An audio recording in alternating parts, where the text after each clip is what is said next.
Let me show you how to make some homemade chili. Perfect for a fall or winter day, something that will warm you right up.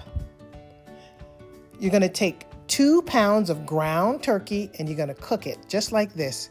And you want to chop it up to kind of break it up, cook it through just like this, and then add a little bit of salt to taste.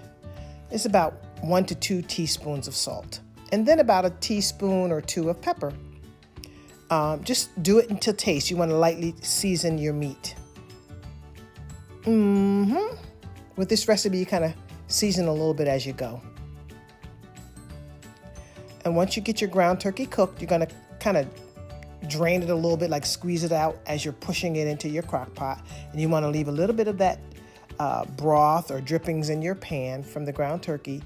And then you're going to take 2 cups of this peppers and onions. I actually got a frozen bag of it like this from Walmart, or you can chop up your own fresh peppers and onions. I use 2 cups. You can use as much or as little of this as you'd like.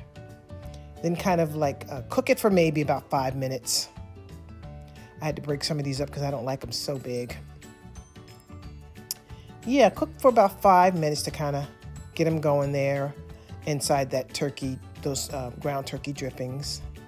And then you want to transfer that into your crock pot along with the ground turkey. Yep. And then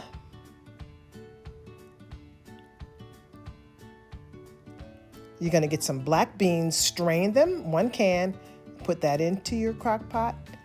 And then you're going to strain your kidney beans and put those into your crock pot.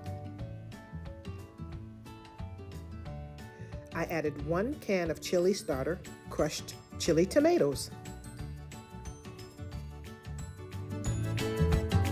And these are the diced chili tomatoes. You can use both crushed or both diced, it's up to you. Or you can just use plain crushed tomatoes or plain diced tomatoes. And then 1 small can of tomato paste.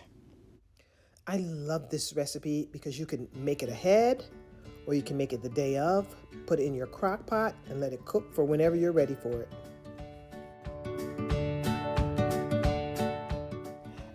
Then you're going to need about 2 teaspoons of cumin. Put it all together, put a lid on it and put it in the refrigerator, and then I put it inside the crock pot and turn it on low and let it cook while I was at work. Then you're going to add a teaspoon or 2 of the chili powder. It's up to you how spicy you want it.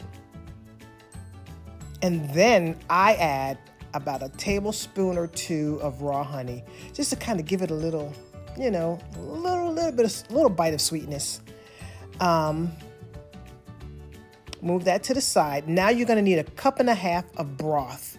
I put a cup of water in here, and I already had some broth from some meat I had made, so that was about 1/2 cup of that. So this totaled 1.5 cups. So I needed to put a little bit more seasoning in it, so I got some of that better than bouillon and put a tablespoon of that in there to create my broth. Now you can buy broth if you'd like, or you can just use your own drippings from your vegetables or your meat, but I use 1.5 cups. 2.5 cups. 2.5 cups. Then stir that up a little bit, and then pour that into your pot with your crock pot with the rest of your stuff. Now see that big chunk that came down? That was some of the meat that had congealed a little bit, some of the oil that had congealed from the meat, but that'll melt away when you cook it. Then, believe it or not, I use from 1/8 to 1/4 cup of orange juice. Then stir it up real good. If your broth is seasoned nicely, you won't need a whole lot. See, that's that piece of the grease that was congealed a little bit from the meat. Yep, just stir it up in there for my broth drippings. Now this part you do not have to do, but I take 1/4 cup of some of the drippings or some of the liquid from the chili, or you can do it with the broth before you pour it into the chili. Take about 1/4 cup of it and then add a tablespoon of cornstarch.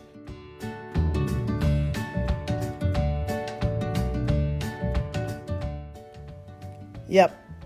I just do this to kind of thicken it a little bit, so when it cooks, it thickens a little bit.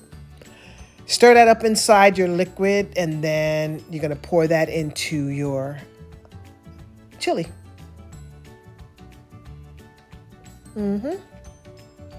Stir it all up together, and at this point you can taste it because the meat is already fully cooked, and if it's seasoned like you'd like it, you're good to go.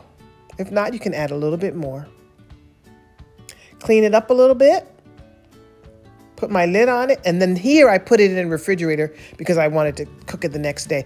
So when you're ready to cook it, place it into your crock pot on low for about 6 or 7 hours, and you are in for something good.